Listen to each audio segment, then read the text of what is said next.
les travaux sont dirigés par un conseil de 10 présidents du concile, qui sont des cardinaux.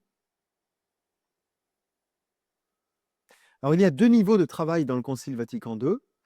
Tout d'abord, le premier niveau, c'est ce qu'on appelle les assemblées plénières ou les congrégations générales qui ont lieu dans Saint-Pierre de Rome, hein, dans la basilique. Tous les pères sont là.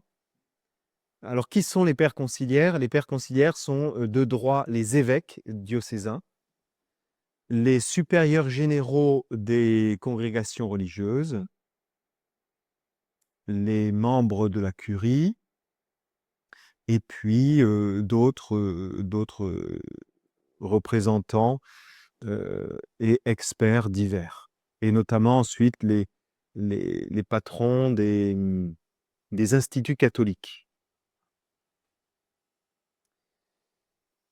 Le deuxième niveau du groupe de travail, après les assemblées plénières, ce sont les commissions, le travail en commission. Il y avait une dizaine de commissions qui sont spécialisées par domaine. Par exemple, la commission liturgique sur la réforme de la liturgie, la commission théologique qui est au-dessus de toutes, hein, pour vérifier la conformité des textes à la théologie catholique. Il va y avoir la commission je sais pas, sur les religieux, par exemple, pour la réforme des ordres religieux, etc. Dans ces commissions, il y a des évêques et des théologiens experts, qu'on appelle les periti en latin, les periti, c'est-à-dire les experts. Ce sont eux qui rédigent les textes et les amendent selon les avis des assemblées plénières, comme on a vu, c'est-à-dire le travail en congrégation générale. Et les commissions, eux, sont des petits groupes de travail.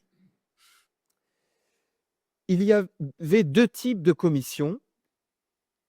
Une avant le concile, c'était ce qu'on appelait les commissions préparatoires, qui rédigeaient les schémas, c'est-à-dire les textes sur lesquels le concile va se pencher. Voilà, ces commissions préparatoires sont dirigées par la commission centrale préparatoire. Et ça a été tout le travail qu'on a vu la dernière fois, le travail des commissions avant le Concile Vatican II, hein, qui vont rédiger des textes. Voilà. Et dans ces commissions, eh bien, la majorité des théologiens étaient des théologiens choisis par Rome et donc conservateurs. Et ensuite, pendant le concile, deuxième type de commission, eh bien, ce sera les commissions qui vont faire les amendements des textes, c'est-à-dire les corrections des textes, selon les avis des pères conciliaires, tout au long du concile.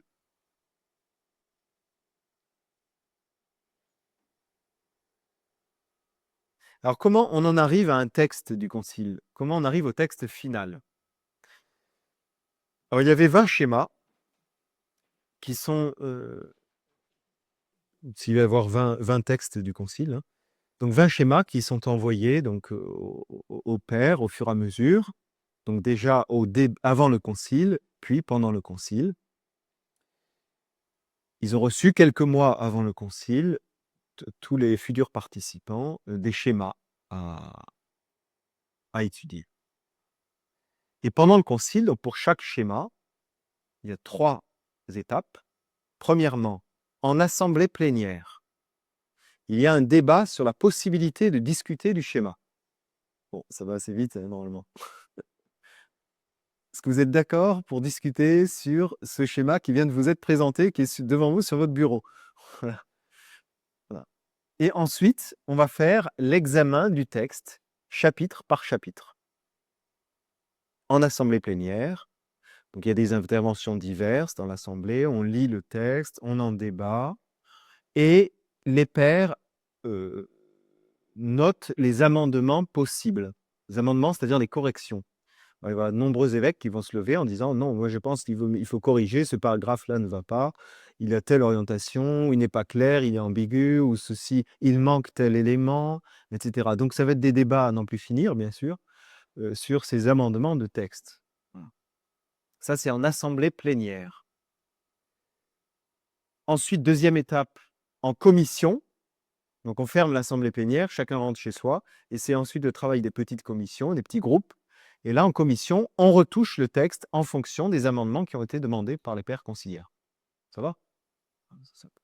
Et troisième étape ensuite, à nouveau en assemblée plénière, nouveau débat sur les amendements qui ont été faits, sur le nouveau texte corrigé. Et alors des fois, ça va s'éterniser parce qu'on va revenir plusieurs fois, hein, en assemblée plénière, puis à nouveau retour en commission, puis à nouveau assemblée plénière, puis retour en commission. Ouais, et vous allez voir que ça va un peu s'éterniser tout cela. Et à la fin de chaque chapitre, une fois qu'on a fait les corrections, on vote en assemblée plénière l'acceptation du chapitre. Et ensuite, une fois qu'on a vu tous les chapitres, on vote l'acceptation du schéma dans son ensemble. Voilà. Et cela pour les 20 schémas du concile. Donc c'est un gros travail. Alors, comment se passent les votes, justement, de ces chapitres et de ces schémas? C'est important. Il y a 3 possibilités de voter. Et d'abord, on peut voter en signifiant un placet. Un placet en latin, qu'est-ce que ça signifie? Ça me plaît. Placet, ça me va. Ou alors, placet iuxta modum, c'est la deuxième possibilité. C'est-à-dire, ça me plaît à condition qu'on fasse, enfin, en émettant des réserves. Voilà, iuxta modum, à condition qu'on fasse des modifications. Et troisième possibilité, non placet. Je ne suis pas d'accord avec ce chapitre. Je ne suis pas d'accord, il n'y a pas eu assez de corrections, ça ne va pas. Voilà. Voilà. C'est évidemment ce vote placet iuxta modum qui va faire surtout changer les choses. Voilà. Pour l'approbation d'un chapitre ou d'un schéma, eh bien, il faut une majorité des 2/3 des présents qui ait voté favorablement. Pas des 2/3 des pairs, hein, des 2/3 des présents au moment du vote. C'est comme à l'Assemblée nationale. Hein. Voilà. Voilà, vous avez une photo, vous voyez, avec une assemblée plénière du concile. Vous avez tous les pairs conciliaires qui sont là. Tout ça, l'Assemblée nationale, c'est Oui. Alors, si vous voulez, plus le concile va avancer, plus il va y avoir des places vides. Hein. c'est pas voté par parti ou c'est les cartes. Non, non, non, non, non, non. Non, non, il n'y a pas de parti. Par contre, vous allez voir, en fait, de fait, il va y avoir des partis, mais qui n'ont pas d'existence juridique. Donc, on avait vu la dernière fois, le concile commence le 11 octobre 62 par le discours-programme de Jean 23. Je ne reviens pas dessus. Il avait donné son orientation. Ce discours est devant 2400 pairs conciliaires. Donc, c'est le début, ils sont tous là. Voilà, après, ça dépendra des... Alors, c'est intéressant, vous voyez, il y a dans ces 2400 pairs conciliaires 39% d'Européens. 14% des pairs qui proviennent d'Amérique du Nord, 18% d'Amérique du Sud, 12% de l'Afrique, 12% de l'Asie, 3% d'Amérique centrale et 2% de l'Océanie. Donc vous voyez bien, la grosse majorité, ce sont les Européens. Donc ceux qui veulent avoir la main sur le concile doivent avoir la main sur les Européens.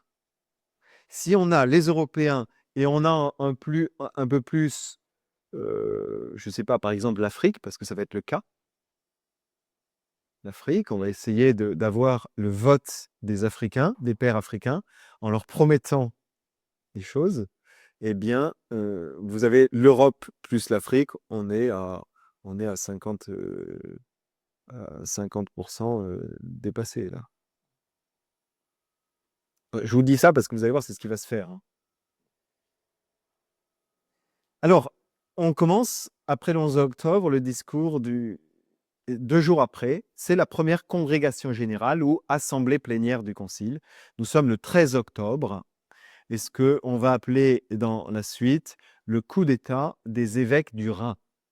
Alors, les évêques du Rhin, c'est le groupe qu'on va appeler d'évêques qui sont en fait les Allemands, les Hollandais, les Suisses, les Autrichiens, les Français et Belges. C'est pour ça qu'on les appelle les évêques du Rhin. Les pays qui sont autour du Rhin, hein, ce sont les évêques qui, en grande majorité, vont être les progressistes offensifs du concile. Le père Ralph Wilgen, de la Société du Verbe divin, a écrit, peu de temps après le concile, a écrit un livre qui s'appelle justement Le Rhin se jette dans le Tibre. Hein, voilà. Le Rhin se jette dans le Tibre, qui est un peu journalistique, si vous voulez, qui reprend le Concile Vatican II, ce qui s'est passé hein, au Concile Vatican II, et qui met en exergue un peu cette lutte des évêques du Rhin, dont étaient progressistes, contre les évêques latins, donc italiens, la curie romaine, latins, d'Amérique du Sud, les Espagnols, les Portugais, tout ça qui défendait en fait plutôt la curie et le conservatisme. Alors qu'est-ce que ce coup d'État, ce qu'on appelait ce coup d'État des évêques du Rhin?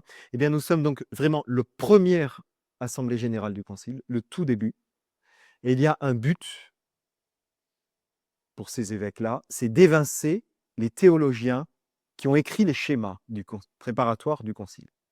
Parce que ces schémas sont trop conservateurs à leur goût.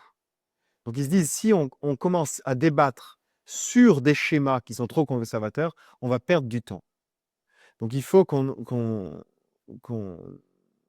évince ces théologiens pour mettre d'autres théologiens à la place qui pourront rédiger peut-être autre chose. En fait, le but, c'est vraiment d'évincer ces théologiens qui étaient trop conservateurs, qui ont rédigé les schémas préparatoires, et à la place, mettre des experts qui soient plus modernistes, plus progressistes, on va dire. Et, voilà. Et évidemment, ce sont les rédacteurs, tout cela, des textes du concile. Donc, l'issue du concile va dépendre avant tout de ça. C'est stratégique. Vous comprenez bien.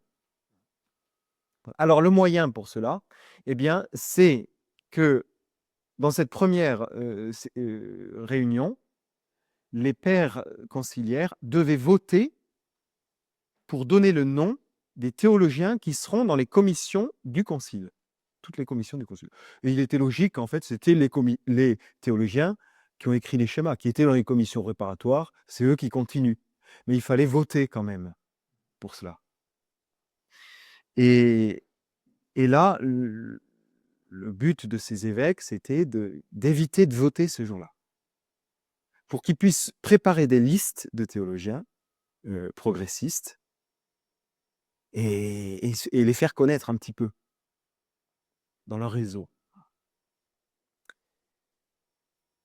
Et c'est pas un hasard tout ça, vous voyez, ils avaient préparé cela, puisque dès janvier 62, donc on est 8 mois avant, le cardinal Liénard, archevêque de Lille, donc progressiste, il va au Vatican pour demander à ce que dans ce choix des théologiens des commissions du concile, ce soit pas Rome qui choisisse, mais que ce soit les conférences épiscopales. Et on savait bien à l'époque que ces conférences épiscopales, d'Allemagne surtout, de Suisse, de France, de Hollande, c'était des conférences épiscopales qui étaient déjà progressistes. Vous vous rappelez, on avait vu ça la dernière fois. Donc Liénard va à Rome, demande à ce que les conférences épiscopales puissent participer au choix des théologiens. Il veut absolument mettre ces théologiens de la nouvelle théologie. Et il va réussir à avoir le soutien du cardinal Lefebvre, qui est archevêque de Bourges, qui était le cousin de Monseigneur Lefebvre. Mais lui, il n'est pas du tout dans la même pensée, si vous voulez. Et alors, on arrive ce jour du 13 octobre et toute cette préparation se met en œuvre. Donc, il y a la messe, première congrégation, il y a la messe, et ensuite, on ouvre le débat. Donc, le président du concile, c'était le cardinal Tisserand, donc va ouvrir, et à ce moment-là, un autre cardinal qui faisait partie des 10 de la présidence lui coupe la parole, il intervient, et c'est le cardinal Liénard Et il prend le micro devant tout le monde, il dit: «Attendez, on va pas pouvoir commencer quoi que ce soit, parce qu'on veut nous faire voter pour des théologiens qu'on ne connaît même pas. C'est pas très correct. Donc on va pas voter pour des théologiens qu'on connaît pas, c'est pas normal, et il faut remettre ça à plus tard».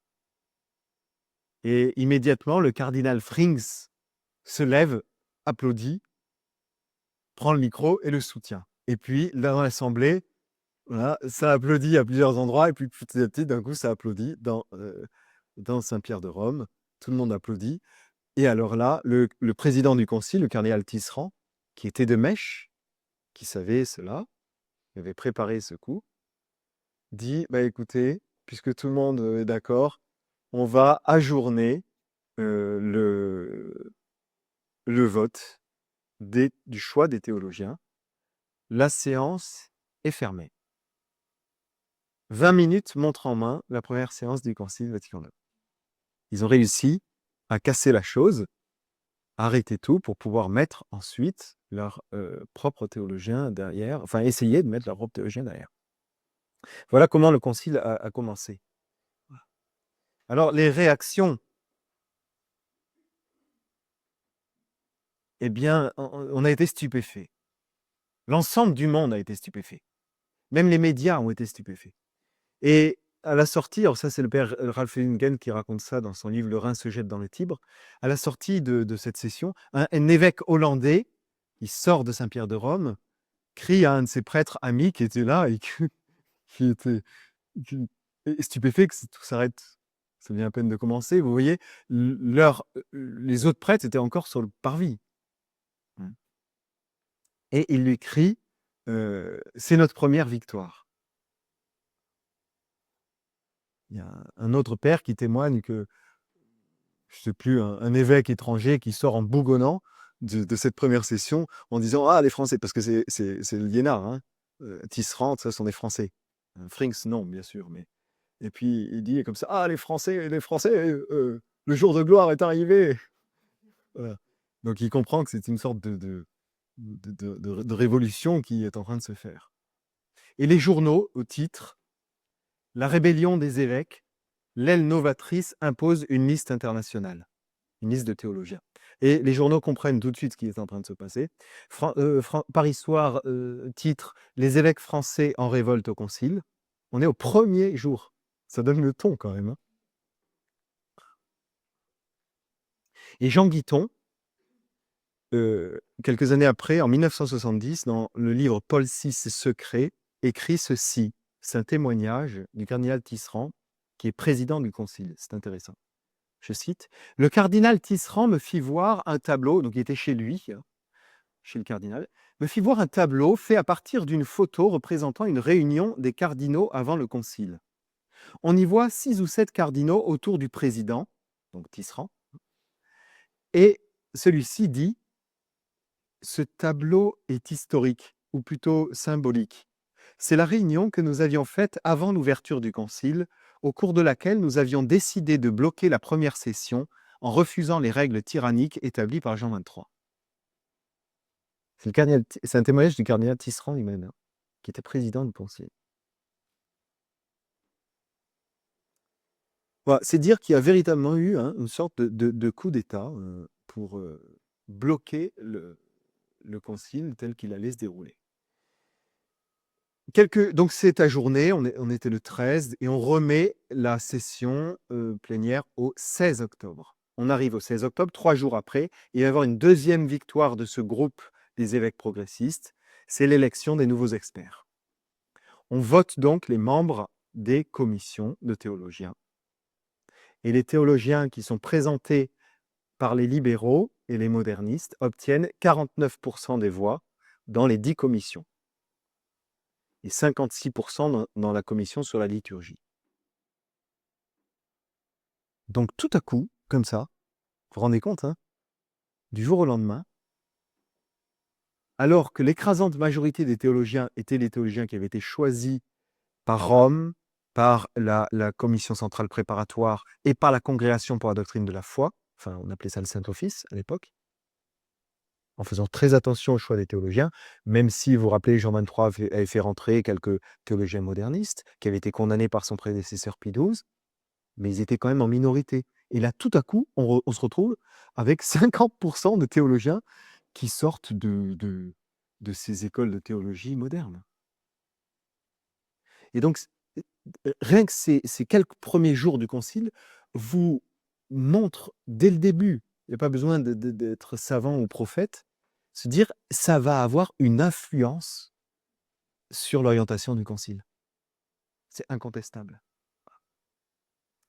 Voilà. Le père Wilgen note, après cette élection, il n'était pas difficile de voir quel était le groupe assez organisé pour prendre la direction des opérations. Et oui, ils se sont organisés depuis un moment déjà. Troisième victoire des modernistes, c'est le rejet des textes préparés par Rome. Ceci en plusieurs étapes. La première étape, 3 mois avant le concile, 17 évêques hollandais progressistes se réunissent pour examiner les schémas. Ça, chez eux, hein, là-bas. Le père Schillebeeckx, bon, bien connu, un théologien très moderne, est parmi eux, et il va leur faire un commentaire de ces schémas préparatoires du concile. Il va donner un texte très critique de ces documents.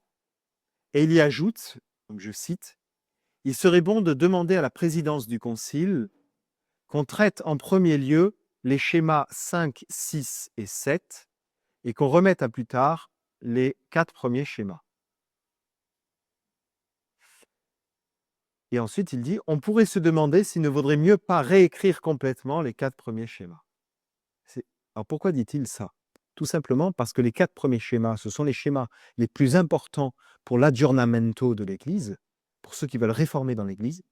Et donc, ils sont très importants, donc il faut les préparer. Et ils se disent, ces schémas-là, il faudra les remplacer totalement. Donc ça ne peut pas se faire comme ça, du jour au lendemain. On a besoin de temps. Donc il faut faire en sorte que ces 4 schémas, 1 à 4, soient discutés dans le concile plus tardivement, pour qu'on ait le temps de bien les préparer. Tandis que les schémas 5, 6, 7 sont moins importants, il faut les mettre en premier lieu. Voilà. Et le 7e schéma, c'est celui sur la liturgie, la réforme de la liturgie, et il avait été rédigé par la commission préparatoire sur la liturgie, c'est la commission où il y avait le plus de théologiens modernes. Donc ça les dérangeait moins de discuter ça en premier lieu, parce que c'était déjà un texte qui était vraiment orienté, progressiste. Vous comprenez? Donc ça, c'était première étape, c'était avant le concile, cette réunion des évêques hollandais. Deuxième étape, eh bien, c'est le 19 octobre 1962, donc 3 jours après ce coup d'État, si vous voulez. Voilà ce que je cite pour que ce soit clair. Le père Chenu, dominicain, vous vous rappelez, avec le père Congar, le père Chenu avait été condamné et interdit d'enseignement par Pie XII, moderniste. Voilà ce qu'il écrit dans ses notes quotidiennes du concile, qui ont été publiées au CERF. Dans l'après-midi, donc du 19 octobre, réunion privée, donc ce sont ses notes, c'est son carnet de bord. Réunion privée, là où réside Monseigneur Volk, donc c'était Monseigneur Volk, l'archevêque de Mayence, en Allemagne. Réunion de théologiens et d'évêques français et allemands pour discuter ensemble leurs grandes réserves à l'égard des schémas dogmatiques, pour exposer la tactique à suivre pour un changement substantiel et non de simple correction. Et un peu après, dans ses notes, toujours, il écrit « Rahner intervient ». Vous vous souvenez de Rahner, théologien moderniste. Voilà ce qu'il dit. « Les schémas sont non corrigeables, il faut les remplacer par une rédaction différente. » Monseigneur Garonne, français, je suis d'accord avec Rahner. Ces schémas sont incompatibles avec les directives explicites du pape sur les sens et les objectifs du concile. C'est clair. Là, on a, en marge du concile, le père Chenu qui nous dit il y a une réunion dans laquelle on projette de remplacer les textes de Rome. Les textes donnés par Rome pour discuter du concile. Et on va faire nos propres textes. Et à ce moment-là, la présidence du concile annonce, pour les premiers débats, que le premier schéma traité serait le 7e, celui sur la liturgie. Comme l'avait demandé Schillebeeckx dans la réunion 3 mois avant le concile avec les évêques hollandais. Alors, tous les pères conciliaires sont étonnés. Bon, pourquoi? Pourquoi le 7e? On nous avait pas dit ça, c'était pas le programme, pourquoi? Et on a découvert ça qu'après, bien sûr, après le concile. Dans les publications de toutes ces notes, etc. Alors, quelques noms parmi les théologiens qui étaient présents dans cette fameuse réunion rapportée par le père Chenu. Eh bien, on avait Karl Rahner qui est à gauche sur la photo, le père Karl Rahner jésuite.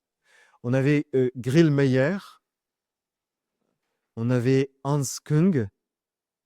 Alors, Hans Kung, il est à droite sur la photo, le père Hans Kung, qui à l'époque travaillait avec Joseph Ratzinger, très modernistes tous les deux. Ils ont fondé ensemble une revue théologique pour s'opposer à la revue théologique conservatrice de l'université du Latran à Rome. Et ensuite, le cardinal Ratzinger, quand il sera cardinal et à la tête de la congrégation pour la doctrine de la foi, il condamnera Hans Kung. Mais à cette époque-là, ils étaient ensemble. Ensuite, le père Schillebeeckx, donc c'est un Hollandais, vous l'avez au centre de la photo, père Schillebeeckx. Le père Philips, le père Congar, dominicain, le père Labourdette, qui pourtant, j'aime beaucoup le père Labourdette, il est très bon. Il n'était pas moderniste, le père Labourdette. Henri de Lubac, on l'a vu la dernière fois, jésuite. Le père Danielou, jésuite aussi, et moi. Moi, c'est le père Chenu, dominicain. Voilà. Parce que ce sont ses notes, ça, je cite ses notes. Voilà. Des évêques aussi, alors il y en avait un certain nombre, j'en ai cité que quelques-uns là. Donc, Monseigneur Volk, Bench, Garonne, Guéry, Ansel, Elchinger. Voilà, donc vous avez encore, c'est toujours ceux du Rhin, vous voyez. Ansel, il était coadjuteur de Lyon, si je ne m'abuse à l'époque. Coadjuteur de Lyon. Il était au séminaire français de Rome avec Monseigneur Lefebvre. Ils étaient ensemble ou un an avant, peut-être. Alors ensuite, eh bien, du 22 octobre au 16 novembre, on a les premières discussions, donc, en congrégation générale, sur la liturgie. Et là, eh bien, vous rappelez que les pères sont soumis au secret. On n'a pas le droit de dévoiler les discussions, ce qui se passe à l'intérieur du concile, les schémas qu'on discute. Et évidemment, pourquoi on n'a pas le droit de dévoiler? Pour éviter qu'il y ait des pressions extérieures. C'est comme pour les conclaves des cardinaux pour élire un pape. Heureusement que c'est secret et que c'est fermé. Sinon, il y a des conséquences sont trop importantes. Voilà. Et là, malheureusement, il va y avoir quelques fuites indirectes. Par exemple, Monseigneur Van Beckum, donc c'est un Indonésien, qui va faire une conférence de presse sur la nécessité de la langue vulgaire dans la liturgie, la langue parlée par les gens. Et il dit, mais j'ai rien dévoilé. Voilà. Évidemment, il fait une conférence de presse là-dessus. Donc, tous les médias comprennent que du coup, ça doit être les débats qui ont lieu. Donc, c'est le schéma sur la liturgie.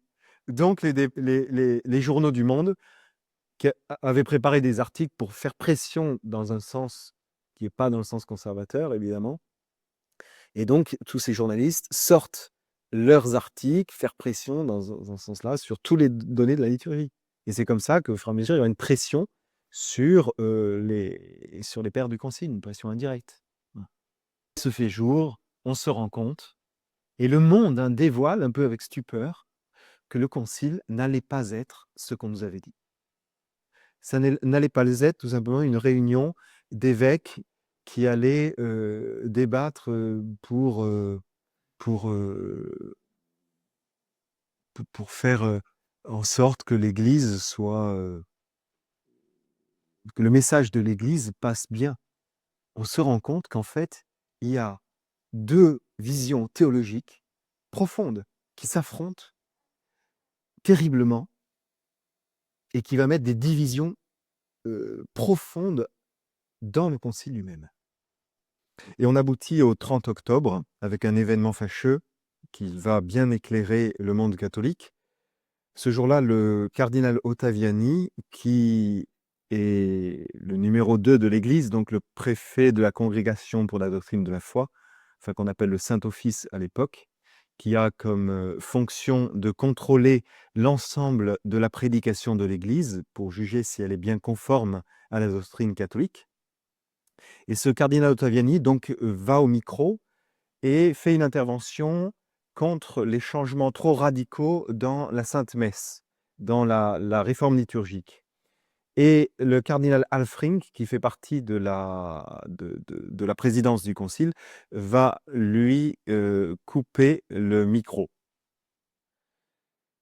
Ça va faire un scandale. Le pauvre cardinal Ottaviani se met à faire du playback dans Saint-Pierre de Rome, c'est-à-dire qu'il parle, plus personne ne l'entend. Et il est ainsi profondément humilié. Et il retourne à sa place. C'est, on peut dire symboliquement, l'humiliation de ceux qui essaient, pendant le concile, de contrôler la conformité à la foi. Peu à peu, au fur et à mesure des jours qui se passent, des violentes disputes orales évidemment, se développent, et notamment sur le débat qui a lieu sur les sources de la révélation.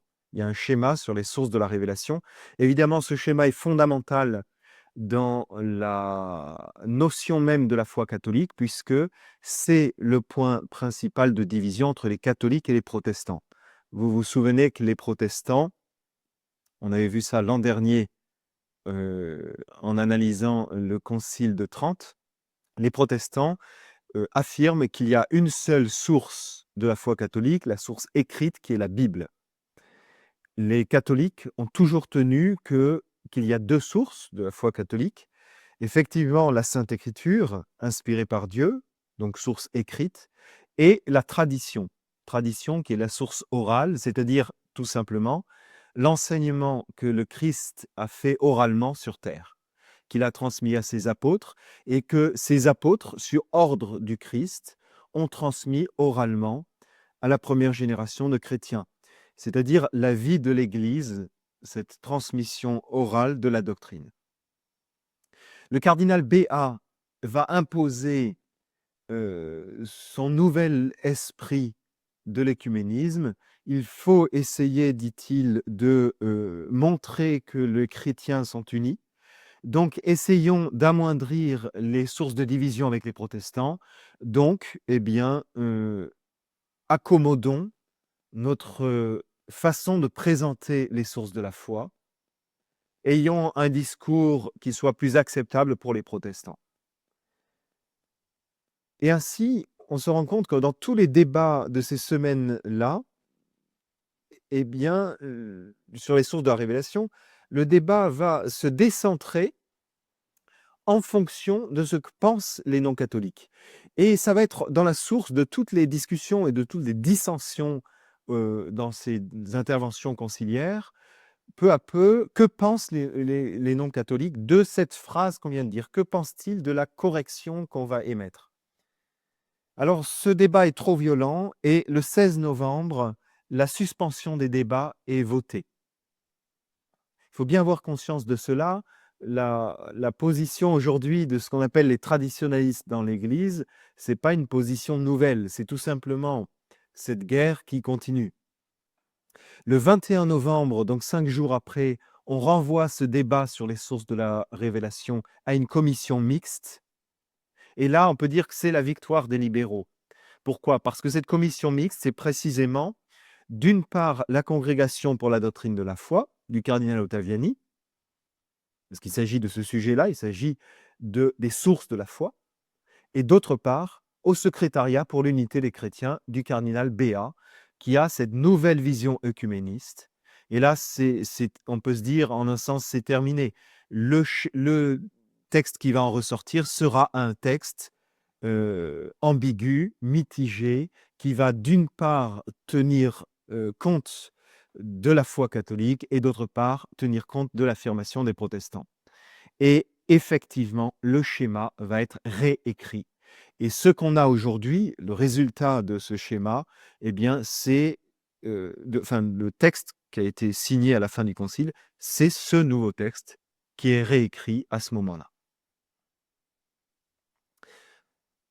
Fin novembre, eh bien, on continue à discuter, et c'est cette fois sur l'écuménisme proprement dit.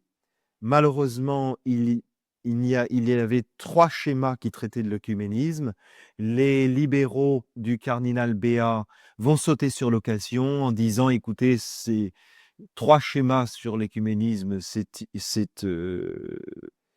idiot, ce n'est pas formel, donc il faut en faire un, réécrire un nouveau schéma qui traite de cet aspect-là». Voilà, Unitatis Redintegratio. Et ce schéma, évidemment, va être réécrit sous l'influence de ce cardinal Béat. On arrive à la fin de cette première session du concile. Le 5 décembre, le pape Jean XXIII est très malade. Il crée une commission de coordination des travaux en prévision de l'intercession, c'est-à-dire entre la fin de cette première session, donc décembre 62, et le début de la deuxième session en septembre 63. Cette commission de coordination des travaux pour cette année, eh bien, va avoir comme toujours une présidence. Ils sont nommés les cardinaux Liénard, Dopfner et Suenens, qui sont des militants, on peut dire, du progressisme. On arrive donc à la fin de la première session du concile et on constate que le camp progressiste a pris le pouvoir, ensuite a changé peu à peu les documents. Je dis dès à présent que, au final, à la fin du concile, seul un schéma initial est resté, celui de la liturgie. Tous les autres ont été réécrits. Pas seulement amendés, corrigés, mais réécrits. Et entre parenthèses, pourquoi le schéma sur la liturgie? Parce que ça a été le premier qui a été discuté au concile, et aussi parce que dans la commission préparatoire qui a rédigé ce schéma, il y avait un grand nombre de pères progressistes déjà. Donc vous voyez, dès le départ, on voit dès la fin de cette première session, on constate donc qu'ils ont pris le pouvoir, qu'ils ont changé peu à peu les documents, et enfin qu'ils ont axé le débat là où ils veulent. Ils ont monopolisé l'orientation des débats. Voilà. On a renversé la vapeur, on a fait changer la direction du concile. L'abbé Ratzinger, qui deviendra le pape Benoît XVI, qui travaillait à l'époque avec Hans Küng qui deviendra hérétique, qui sera excommunié par ce cardinal Ratzinger lorsqu'il sera préfet de la Congrégation pour la doctrine de la foi, qui est à l'époque un théologien moderniste, théologien personnel du cardinal Frings. Donc cet abbé Ratzinger déclare, je le cite, « Cette première session est un résultat véritablement étonnant et positif parce qu'aucun schéma n'a été voté. » Voilà ce que dit ce théologien moderniste à l'époque. On a réussi à ne pas faire voter les schémas écrits par les théologiens romains. Nous arrivons maintenant à l'intercession entre les deux sessions. En février 63 a lieu une réunion importante des évêques allemands à Munich.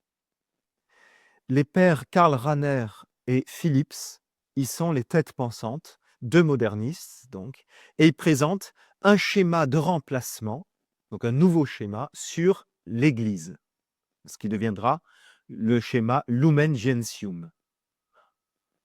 Fin août 63 a lieu la conférence de Fulda, donc c'est la réunion de nombreux évêques de ce qu'on appelle l'Alliance européenne, donc vous vous rappelez, donc ces évêques modernistes, progressistes, hein, d'Allemagne, de Suisse, de Hollande, de Belgique et de France en particulier. 3 jours de travail ardu, fin août, 480 pages de commentaires des anciens schémas sont faits avec des schémas de remplacement. Donc on voit très très bien ce groupe d'évêques progressistes qui a travaillé avec acharnement entre ces deux sessions, qui fait un commentaire qui démonte tous ces schémas écrits par les théologiens romains des commissions préparatoires et qui maintenant présente des nouveaux schémas qui vont être présentés à la deuxième et à la troisième session. Donc on voit très très bien une sorte de coup d'État doctrinal qui a lieu tranquillement. Les journaux en parlent tellement c'est important. Le pape Paul VI, nouveau pape qui a été élu au mois de juin précédent, ce pape Paul VI s'en inquiète. Et le cardinal Döpfner va voir Paul VI et va le rassurer en lui disant ne vous inquiétez pas, je suis à la tête de cette conférence de Fulda. Ne vous inquiétez pas, nous gérons. Et le 3 septembre, Paul VI lui-même accrédite la conférence de Fulda. Donc il appuie ce travail des évêques de l'Alliance européenne. Nous arrivons à la deuxième session, automne 63. Le 29 septembre, le pape Paul VI reprend à son compte le discours inaugural de Jean XXIII. Il encourage ainsi les progressistes, la nouvelle orientation, un concile pastoral qui veut présenter la foi catholique selon la méthodologie de pensée et de discours moderne. Et il donne 4 objectifs. Je le cite. Premier objectif pour ce concile, c'est que l'Église prenne une nouvelle conscience de sa nature spécifique, et ceci va se réaliser dans le décret Lumen Gentium sur l'Église. Deuxième objectif donné par Paul VI, qu'il s'y produise un véritable renouveau. Donc il reprend là les termes du discours inaugural de Jean XXIII le 11 octobre 62. Troisième objectif donné par Paul VI, que soit promue l'unité entre les chrétiens.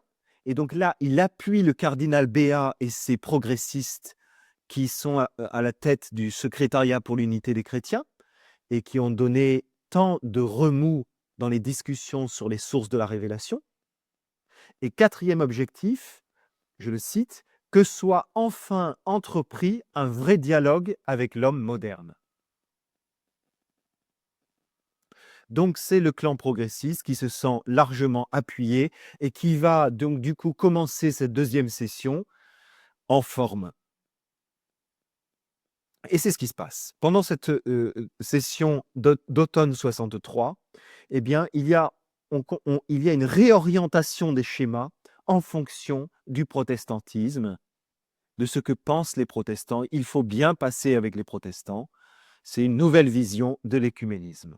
On ne cherchera plus à faire en sorte que les protestants comprennent et acceptent la position catholique, mais on va édulcorer la position catholique en faisant des textes ambigus pour se faire accepter par les protestants, ce qui va évidemment aboutir à une unité de façade. Alors, débat sur la collégialité, débat sur la Vierge Marie.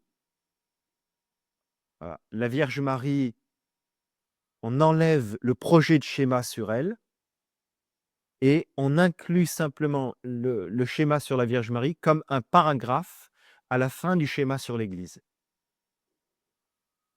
Et ça, c'était une idée du père Karl Rahner lors de la conférence de Fulda. Il disait faire un schéma sur la Vierge Marie, c'est déjà se mettre les protestants à dos.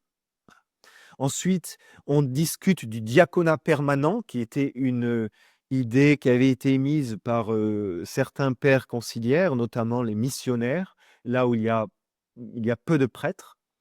Et cette idée avait été largement appuyée par le père Rahner à la réunion de Munich pendant l'intercession. Ensuite, le laïcat, c'est quelque chose cher aux protestants, évidemment, puisqu'ils nient le sacerdoce, la sacralité du sacerdoce, c'est-à-dire le fait que le prêtre, l'évêque, ce soit vraiment un sacrement, que ce soit des êtres mis à part par une ordination. Donc le laïcat est important pour les protestants et on va traiter du laïcat dans deux schémas en fait au départ. Ce sera un schéma sur le laïcat et un schéma sur le peuple de Dieu. Donc, c'est-à-dire, on va traiter du laïcat dans le schéma Lumen Gentium sur l'Église, et d'autre part, on va faire un schéma sur l'apostolat des laïcs, la mission des laïcs dans l'Église. Et cela, c'était véritablement une idée du cardinal Suenens, toujours à Fulda. Et on abandonne la théologie des membres de l'Église. C'est-à-dire que traditionnellement, lorsqu'on traitait de l'Église, on traitait de l'institution de l'Église par le Christ, donc l'Église hiérarchique, et on va ensuite décliner cette Église en voyant les différents membres de l'Église. Donc, il va y avoir les membres, donc l'Église enseignante, les membres évêques et le pape, ensuite l'Église enseignée, donc qui a reçu une mission de délégation de pouvoir, ce sont les prêtres, hein, ce sont des êtres ordonnés qui ont reçu le sacrement de l'ordre et qui ont reçu une partie des pouvoirs des évêques. Et puis ensuite, troisièmement, il y a le laïcat, c'est-à-dire les membres de l'Église qu'on appelle les fidèles catholiques. Eh bien, on abandonne cette théologie de membres de l'Église. Cette notion de membre de l'Église est abandonnée. Pourquoi? Parce que, eh bien, ça met des frontières. Soit on est membre, soit on n'est pas membre. Et donc, c'était la vision traditionnelle. On disait un protestant n'est pas membre de l'Église catholique, point. Aujourd'hui, on va introduire une nouvelle vision d'appartenance à l'Église par degré. On verra ça hein, quand on va traiter ce schéma de l'Église, très important. Mais on va parler justement de degré d'appartenance de l'Église. Voilà. Il y en a qui appartiennent à l'Église du Christ, mais pas à l'Église catholique, qui appartiennent de façon cachée à l'Église, mais pas de façon visible, etc. Donc, on enlève cette théologie des membres de l'Église. Et ça va être la porte ouverte, eh bien, au nouvel œcuménisme dramatique pour les missions de l'Église. Les ordres religieux, débat sur les ordres religieux pendant cet automne 63, et là, de grandes luttes vont avoir lieu. Évidemment, les protestants sont contre les ordres religieux. Vous vous rappelez que Luther avait attaqué au XVIe siècle l'Église catholique à cause des 3 vœux de religion. Alors, il y a des grandes luttes et luttes sur le but des ordres religieux et sur les moyens. Qu'est-ce que le but de l'ordre religieux? Le but de des ordres religieux, c'est précisément d'atteindre d'une façon toute particulière la sainteté. On recherche la sainteté et on prend des moyens qui nous permettent d'atteindre plus facilement cette sainteté. Ces moyens d'atteindre plus facilement cette sainteté, c'est d'organiser notre vie de manière à vivre les conseils évangéliques, les 3 conseils évangéliques que donne le Christ, que sont la chasteté, l'esprit d'humilité qui rentre dans l'obéissance, qui se met en acte dans l'obéissance, et l'esprit de pauvreté, de détachement des biens de cette terre. Et cela s'est mis en pratique par les 3 vœux de religion que vous connaissez, chasteté, pauvreté et obéissance. Et alors, les protestants ne veulent pas de ces vœux. Alors le père Rahner, lors de la conférence de Fulda en août 63, dit, eh bien, le but même qui est donné dans ce schéma quant aux ordres religieux n'est pas adéquat, puisqu'on nous dit que le but des ordres religieux, c'est chercher la sainteté. Et Rahner nous dit, mais tout le monde doit rechercher la sainteté. Donc, il n'y a pas besoin de mettre ce but-là spécifique comme un but des religieux. Et ainsi, eh bien, Rahner veut essayer de amoindrir l'importance des ordres religieux dans l'Église catholique, pour plaire aux protestants. Inutile de dire que ce genre d'argument, eh bien, ne passe pas du tout dans le concile. Les pères conciliaires, une grande partie des pères conciliaires sont outrés par ce que dit Rahner. De grands débats ont lieu, de grandes tensions, si bien que le 31 octobre, alors que 35 pères, 35 évêques et supérieurs d'ordre religieux veulent défendre la doctrine traditionnelle sur les ordres religieux, Döpfner, le cardinal Döpfner, leur dit « Non, vous n'interviendrez pas. faites-moi quelque chose par écrit, faites-moi un résumé, et je lirai moi-même vos interventions. On essaie ainsi, peu à peu, de faire taire ces pairs. Et Döpfner va lire une intervention publiquement, ce fameux résumé de ces 35 pairs, qui n'est pas du tout ce que les 35 pairs avaient écrit. Il va largement édulcorer ce qu'il voulait dire. Ces 35 pairs vont se plaindre au pape, et le pape va soutenir Döpfner. Il ne va pas intervenir. Et peu à peu, le moral baisse dans le concile. Tous ces pères conciliaires plutôt traditionnels se rendent compte que le pape a choisi son camp, il soutient les progressistes. On arrive ainsi au 30 octobre au vote des 5 points. Le concile n'avance pas. Il y a un nouveau point qui est très débattu, c'est la collégialité, le mode de gouvernement dans l'Église. On bloque. Et pour débloquer le débat, on propose 5 points au vote. C'est-à-dire qu'on dit au père, bon, on arrête de discuter maintenant, on va essayer de faire avancer les choses, on vous propose 5 points, votez sur 5 points, et ça va pour moi permettre de verrouiller certains débats. Voilà. Dans ces 5 points, je vous cite une des 5 questions. Voilà ce qui est dit. Est-ce que cette doctrine disant que l'ensemble des évêques a autant de pouvoir que le pape est de droit divin? Alors vous voyez là, dans cette question, eh bien, une manigance pour détourner le débat de fond. Je m'explique. Dans cette question, il y a 2 choses. On vous dit d'abord, est-ce que la doctrine qui dit que l'ensemble des évêques a autant de pouvoir que le pape est de droit divin? Donc on vous affirme, d'une part, que le fait de dire que l'ensemble des évêques a autant de pouvoir que le pape, c'est une vérité. On vous dit c'est une vérité. Et deuxièmement, cette vérité est-elle de droit divin? C'est-à-dire, vient-elle de Dieu? Est-elle d'institution divine? Est-ce que c'est le Christ lui-même qui a fondé l'Église comme ça? Ou est-ce que c'est une organisation postérieure de l'Église? C'est-à-dire qu'on appelle de droit ecclésiastique.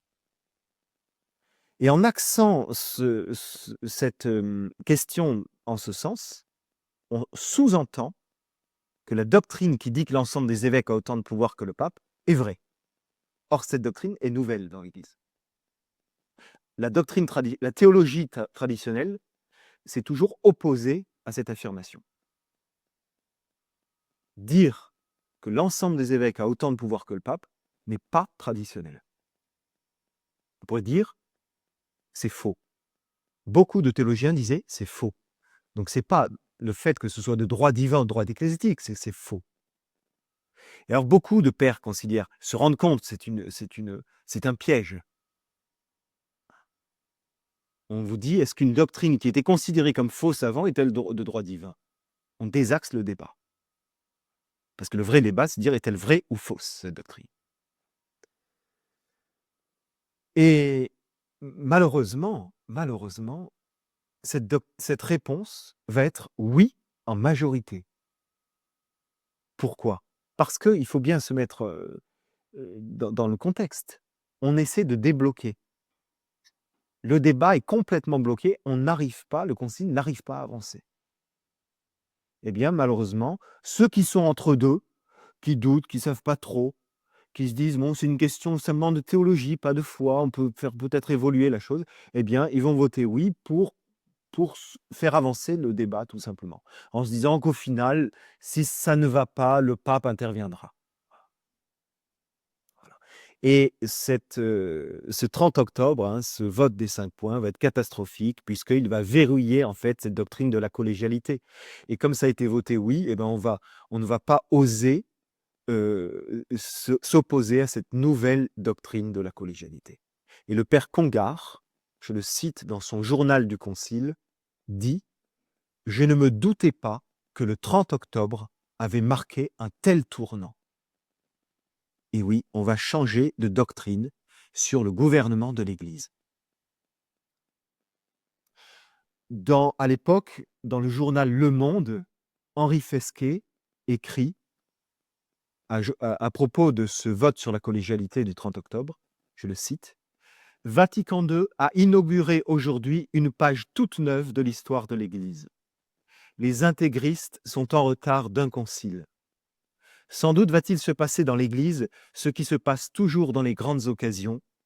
La minorité, confondue, va faire preuve d'une réelle abnégation et se soumettre. » La minorité, c'est évidemment les traditionalistes. Et on arrive vers la fin de cette session. Le 21 novembre, le pape Paul VI décide de faire passer le nombre des commissions de 25 à 30 pour accélérer le travail. Il y a 30 théologiens dans chaque commission. Donc il va falloir nommer de nouveaux théologiens. Alors à votre avis, vu l'état actuel des choses, vu ceux qui ont pris, on peut dire, la main sur le concile, quel groupe d'évêques est suffisamment puissant pour faire une liste de théologiens internationaux qui puisse plaire à tous les évêques des 5 continents? Une liste de théologiens imbattables, eh bien, c'est évidemment le groupe d'évêques le plus puissant, l'Alliance européenne de ces évêques progressistes, d'Allemagne, de France, de Belgique, de Hollande, etc. Voilà. Et une semaine après a lieu le vote, le 28 novembre. L'écrasante majorité des nouveaux théologiens élus pour les nouvelles commissions sont de cette mouvance progressiste. Et là, les pères du concile qui sont conservateurs se disent « le concile est désormais verrouillé ». Nous sommes le 28 novembre 63, fin de la deuxième session. Le concile est verrouillé. Et les progressistes ont la présidence du concile, ont la commission de coordination entre les sessions et la majorité des théologiens dans les commissions du concile. Monseigneur Lefebvre écrira vrai brigandage. Ainsi, le pouvoir au concile est verrouillé. Le 15 janvier 64, entre la deuxième et la troisième session, la fameuse commission donc, de coordination de travaux entre les deux sessions demande que 7 schémas soient réduits à quelques points fondamentaux. Et les 6 autres schémas qui restent, on les discutera plus amplement. Donc on ne les réduit pas, on les discutera dans toute leur largeur. Et ces 6 schémas qui ne sont pas réduits, eh bien ce sont les schémas précisément qui sont importants aux yeux des progressistes pour l'aggiornamento de l'Église, pour le renouvellement de l'Église, pour plaire à ces modernistes. Et les 7 schémas qui vont réduire, qui vont résumer, ce sont ceux qui ne sont pas intéressants pour l'aggiornamento de l'Église. Alors c'est un nouveau scandale, évidemment, parce que ça réduit à rien 3 ans de travail et on se rend bien compte que ce qui ne concerne pas l'écuménisme et le progressisme, eh bien, c'est mis sous le boisseau. Toujours pendant cette intercession, le 20 avril 64, au printemps, sont nommés les experts qui vont réviser le schéma sur la révélation, sur les sources de la révélation, ce fameux point de divergence fondamentale entre protestantisme et catholicisme. Et qui on voit comme experts? Eh bien, le père Charus, Butler, Grillermeyer, Rahner, Congar, Semmelroth, des théologiens modernistes. Enfin, pour finir de verrouiller, le 2 juillet, le pape Paul VI décide que toute requête qui ne réunit pas 65 signatures est non avenue. Donc il faut 65 pères conciliaires qui signent une requête pour que cette requête soit prise en compte. Et entre autres, il dit que pour intervenir au micro, il faut prévenir 5 jours avant et donner un résumé. Tout cela, c'est bien expliqué par donc le Rhin se jette dans le Tibre. Voilà, on arrive ainsi à un concile qui est totalement verrouillé entre la deuxième et la troisième session.